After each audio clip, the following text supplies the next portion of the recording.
Okay. Good morning, everyone. My name is Trevor Todd, born and bred in Derby. Has anybody been to one of these events before? Can you just raise your hands if you have?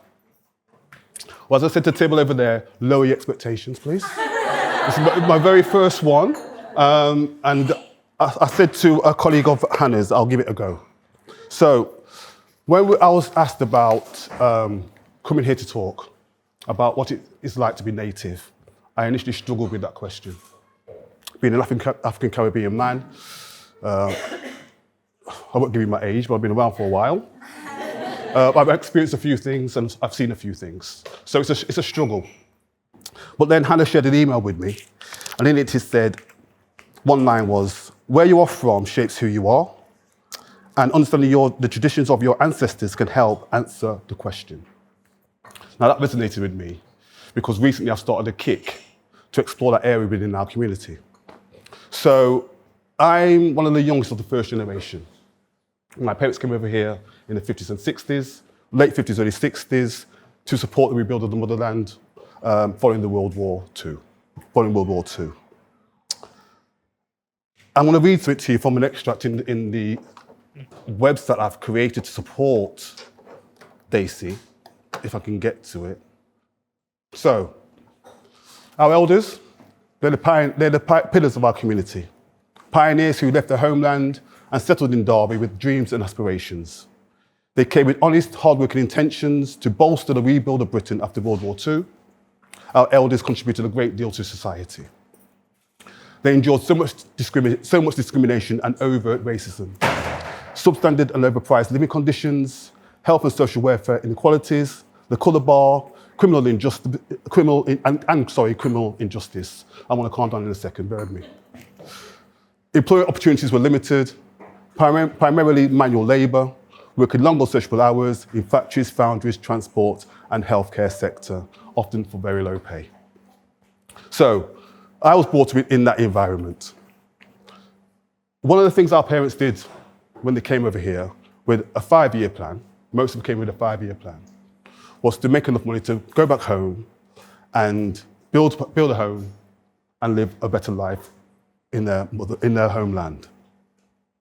They didn't always go according to plan. One of the things they said to their children was, please go to school and assimilate.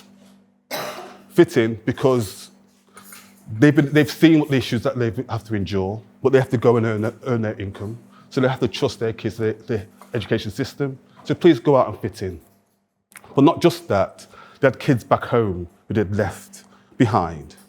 Again, with the intention to bring them over, because from the scheme of things, being in England appeared to be better than being in Jamaica, or wherever they came from. My parents came from Jamaica.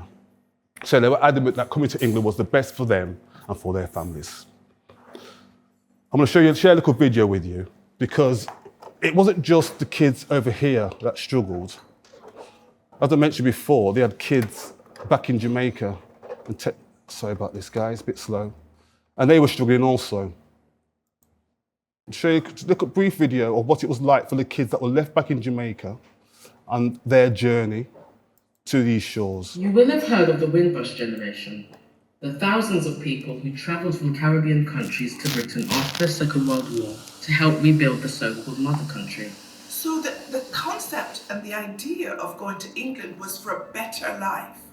They were going to go to England, get these jobs that were available. They had this vision that they'd be able to make a living, get money and then go back home and have a better lifestyle. The reality is that that's not what happened. But you may not know as much about the experiences of the children who were left behind. Known as barrel children, they grew up with extended family members, and in many cases only knew of their parents through anecdotal accounts and the care packages sent back in the form of parcels and barrels. And my grandparents always said, remember, your mother is in England. Your mother is in England. This is their story. Everybody knows when you're getting a barrel, because everybody knows Christmas comes, she's gonna have her barrel. Everybody comes to visit. So there would be things in the barrel, rice in the barrel, sugar in the barrel, flour in the barrel, soap, and then she could share out. So everybody would get a bit of this and, a bit of that. So the barrels were practical. They weren't frivolous. Follow me, Nadine White, as I speak with those who were the sons and daughters of the first wave of Windrush migrants about their experiences of growing up away from their parents. They discuss how they dealt with being sent for to join their mothers and fathers in England and having to leave behind all that they knew for a land unknown.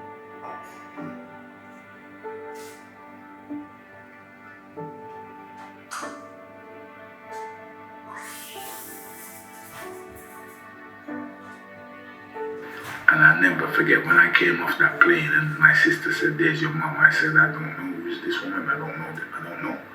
I didn't know. And my mother cried. We only had photographs of Mom when she was in Jamaica. We didn't have any photographs since she came here. So the person we saw in that photograph wasn't the person that was there. I met this woman who I have not seen for 14 years or 14 and a half years, whatever. And I've never said mother to anyone. I've never said mom to anyone. The British Empire has created a trail of broken black families across generations who have had to reconcile with displacement and loss. From the Windrush era, where parents and grandparents were separated from their young ones, while greater economic prospects were sought in the country that once colonized theirs, to slavery, where enslaved black people lived with the constant possibility of separation, and family members were bought, sold, and ripped apart at auction blocks. The emotional cost has been high. And our trauma goes right back to slavery. It's ingrained in us. And it's ingrained in the mother who lose their children. They may not tell you, and you see them looking as if life is, but that is still there, just as it was in slavery. When they dragged the child away from the mother, doesn't mean the mother forgot that child. This is the painful legacy of Windrush. So that was the documentary called The Barrel Children. It should be able to be found online now. It was shown at the Quad in Derby for a period of time and at other theatres around the country. The reason why I showed that, because when I started to explore why I was struggling with the question about what it was like to be native, that kind of added a bit more, another layer to it. So obviously our parents came over here with very little understanding of who they were and who they are because of the life that they endured. Most of them are, as I said, most of us are direct descendants from slaves. The Barrels are very interesting because when our parents came over here to try and find a better life, they were leaving their kids at home with their grandparents, if they had kids.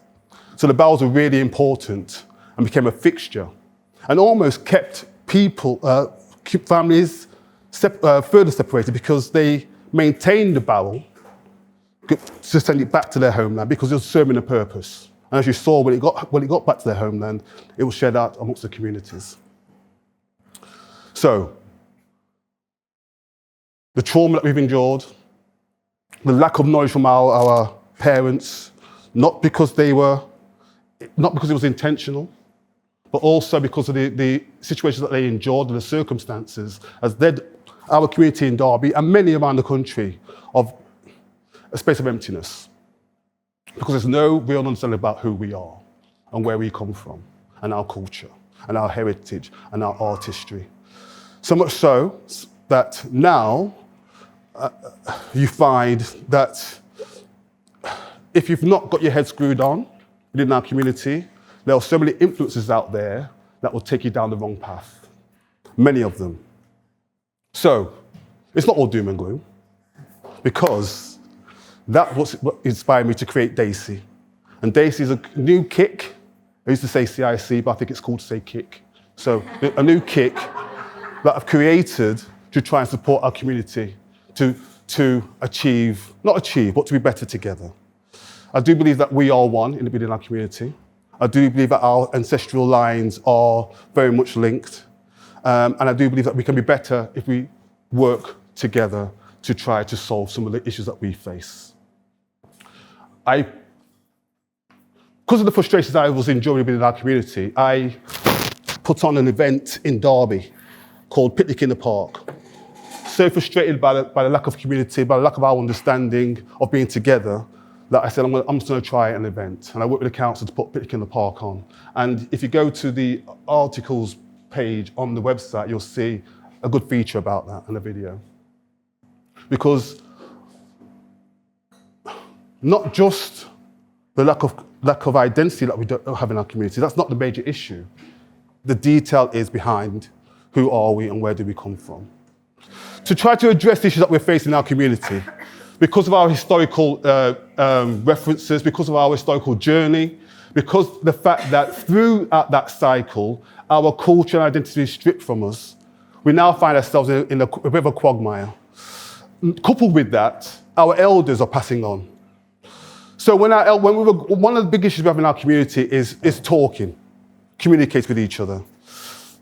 I'm one of the youngest of the first generation, so I can't say for sure this is the reason, but speaking to those within our community, one thing is, when our parents were going out to work when we were younger, they were enjoying quite a lot of abuse. Life was hard, conditions were hard. It's not so that you're going to come home and talk about it around the dinner table. So they kept it to themselves. And the kids grew up within that environment. Not just that. I grew up in a house with my mom, my 3 sisters. I shared a bed with my cousin, with 2 cousins and a brother. So a double bed, 4 of us, top and tailing. I never met my grandparents, never knew who they were. I've been back home, I've seen their graves, but never had the opportunity to sit down with them and get their wisdom, get in their knowledge, watch how my parents interact with their parents. All these is part of growing up. People take for granted. We never had the opportunity to see that. All these things add to who you are, or strip away from you as part of your building blocks. So when you look at all of that, there's a clear reason why we find ourselves in this position. But one thing we do in our community is we normalize and not normal. So we see things, we know it's an issue, we face it every day, but we just have to get on with it. It's just life. There's a famous saying, you wouldn't want to walk a mile in my shoes. It's one of those things that if you walk down the street, I could walk down the street today, and through programming, some people will feel a bit nervous seeing me walking towards them. It's a fact, we know that. So it's a struggle, but also we have that same issue within our community. So Daisy was created to try to fill that space, give our kids positive alternatives to the themes that riddle our community, support our teenagers through all the struggles that they face, that once they get on that cycle, can have a generational impact. Support our elders. As I said, many of them are passing on. Many of their stories are going with them. We've had great things undertaken within our community around Windrush and so on and so forth. Now, that is great, and it is respected, but it's not enough. And also the participation is not where it needs to be. We have great community groups. They do a lot, but because of our community is now fragmented, they work in silos, and that great work is not appreciated by the bulk of our community. So Daisy was created to also support our community groups and to be a central hub to allow our community groups to reach the wider community. But one of the biggest features about Daisy is to really dig into our culture and understand our heritage. How long have I got? Yeah, I'm good to go. So I will read a bit about this now. I've got a stable table to work from. I think I'll be okay now. That chair and me just didn't get on, so forgive me for that. So if I come round, it's hard, isn't it? I'm dancing with a table. So, okay, so I'm just going to quickly read this to you and see what you think. Okay. So Daisy was incorporated recently, 24th of January, 24. It was established to cultivate togetherness and build the resilience necessary to uphold a strong sense of community. Our mission is to provide programs of events and activities that will engage, enlighten, empower, and enhance our African Caribbean community in Derby. Okay, Daisy will promote excellence in all that we do, whilst we embrace our heritage and celebrate the rich diversity of our African Caribbean culture and artistry. Daisy deemed it our duty to help those who want to help others, so we will work in unison with our African Caribbean-led community groups and businesses. And Daisy will strive to extend their reach, promoting their endeavours, signposting members to their services and place of business. Daisy are willing to take on the responsibility to bridge the gap to realise our community's full potential. Together with our African-led groups and businesses, we will proactively seek to identify gaps in current community provision and address the position to look for the advancements of our community. And there's a long list of things that we're hoping to achieve. So, acknowledging that there is an issue, the question is, what do you do about it? And after many, many years of normalizing it and saying, okay, tomorrow will be better, or there's a saying in our community that a lot of people are just waiting to die, which is very sad, because they don't see that anything will change. And they think, you know what, what's the point? So ultimately, it's about pulling together. I did touch on before I had a disaster with a laptop about the Picnic in the Park event I did last year. And when I held that event, a lot of community groups reached out to me. A lot of our educators and professionals reached out to me and said, what can we do to try and make things better so we can understand who we are? And that's why we've got to the point now where DACE is now an official CIC. So, in closing, when you ask somebody from an African Caribbean culture, heritage, about what it's like to be native, and if they pause for a second, or maybe for longer than a second, it's a struggle. Because through our journey, that understanding has been stripped from us. And through being asked to assimilate, rightly or wrongly, we've actually compounded the issue. Until now, many of our young ones will not know a country in Africa. Many of them probably won't even have an idea about going back to their homeland, you know, and it's a tragedy. I always say it's very important to go back to your homeland and walk in your parents' and grandparents' footsteps to understand who they are. And once we've achieved that, I think, Hannah, I may be able to come back and answer that question in a bit more detail. Thank you. Okay, I'll leave it there. Thank you very much. Thank you, thank you, thank you, thank you, thank you, thank you. All right, thanks, Hannah, and thanks, Trep. So, native. So first thing you might notice is the outfit. Yeah. In one of our many Nigerian colloquialisms, you know, when we wear something traditional, we always say, "Oh, I'm wearing my native." You know, so I thought I'll start off, you know, on that note. But the thing is, native, you know, what it is. If you go by the dictionary definition, is a person born in a specified place or associated with a place by birth, whether subsequently resident there or not. For instance, native of, I forget Montreal, Derby. You know, and so if we go by that, starting off, that means I'm a native of Aba in Nigeria, because I was born, and you know, who's that handsome fella? I was born in Aba, a place known for its boisterous commercial activity. A place that there's a melting pot of sorts of people from different parts of, first the eastern part of Nigeria, but then the whole of Nigeria as well. But it's also a place where, to prove you were really a native of Aba, you had to be street smart. You know, so you know, so it was always the thing that if you ever got, if someone ever got one up on you, like, you're not a true native of Aba. You know, so it was a bragging point. You know, so for me, you know, being from Aba, you know, was a thing of pride. I'm native here, you know. But then the thing is, I'm from Abreba, and I will play this for you. Oh, well, hang on. Tech? Yeah, but it's supposed to play, but anyway. It's a village steeped in history. It governs everything from how I talk, how I, you know, to even just how our lives are governed. To the little less part, I can tell you, if I have two boys, and if they have boys, and they have boys, and they have boys, I can tell you by 20 or 3058 what the names of those boys will be. Because this is the history that flows through. You know, so then again, you know, so if I'm a native of Aba, being born there, but I'm also from Abreba, you know, I'm a native as well. And you begin to see that somehow that identity, of being a native is something of a shifting, ground. And when I had to go take a job, I moved to Lagos.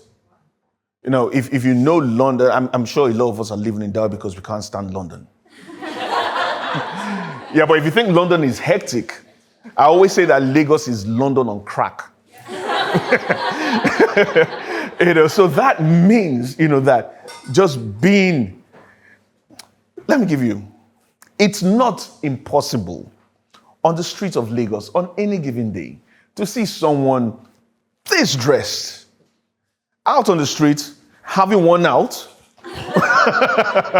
with someone because, you're just frustrated and you're trying. But again, it's just the boisterousness, the fast-moving Lagos speed. So moving there, you then had to adapt, change your mindset, just to prove that, look, as they say in Lagos, Omo Economy, as in I am Lagos through and through. You can't, try. So again, it changes. Being here, having to prove you've got the smarts,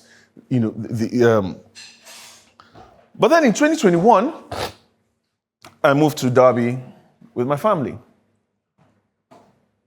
And you can't tell me, apologies to anyone here from Nottingham or Loughborough, wherever, Derby is the best place to be in.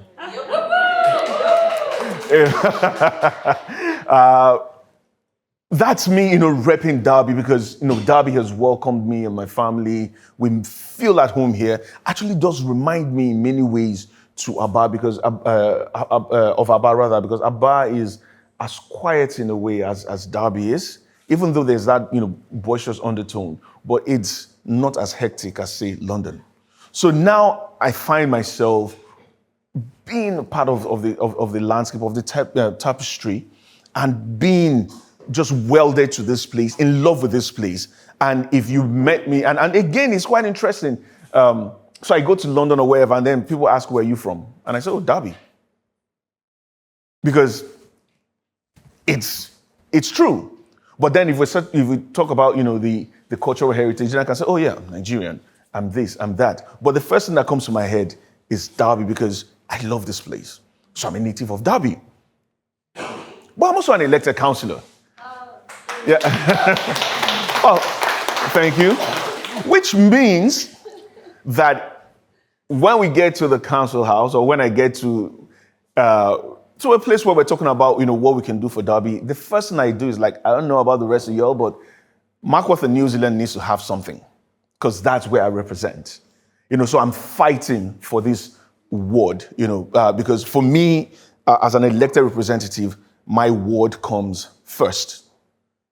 And again, that loyalty shifts. That identity of being a native shifts. And then if you want to get into the party politics of it all, I'm thinking, my party, has the better ideas than your party, but that's not what we're talking about here.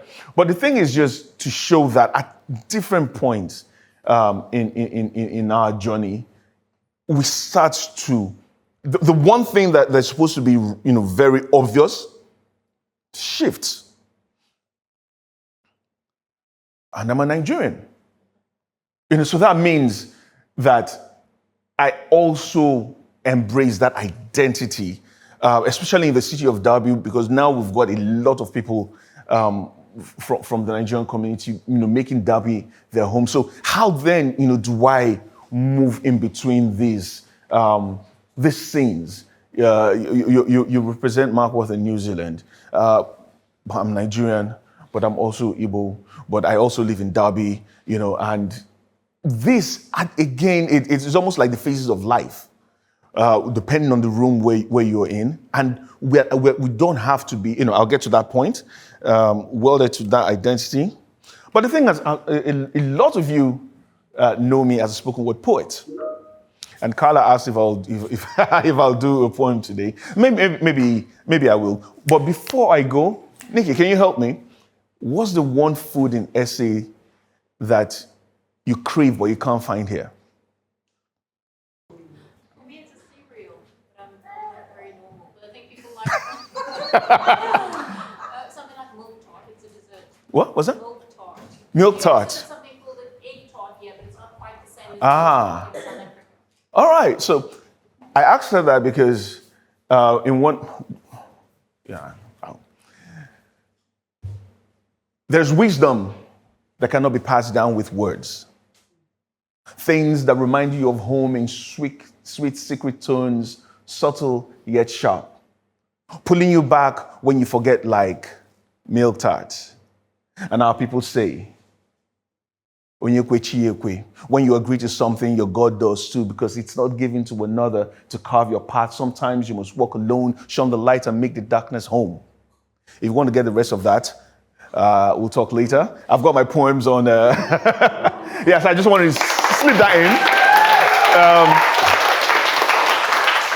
So I'm a traveler, and that is also part of my, native identity. Being a griot, from West Africa, upholding the histories of our people, of our different communities, and in this case, Derby as well, Markworth in New Zealand as well. These are different shades of my nativity, if I can say that.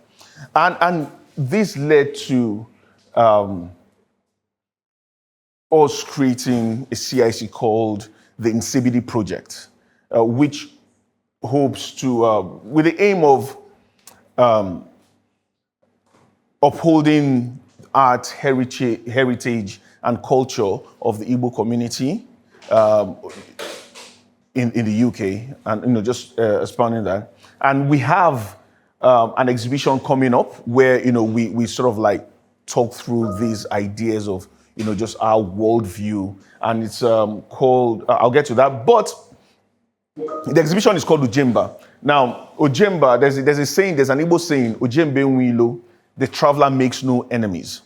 Now, in my talk, I've spoken about being born in Ababa, being from Abribam, having moved to Lagos, Derby.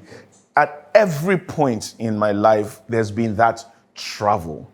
And I found myself in a new place, at a new time, in new conversations, and I've had to always adapt and adopt, but also give.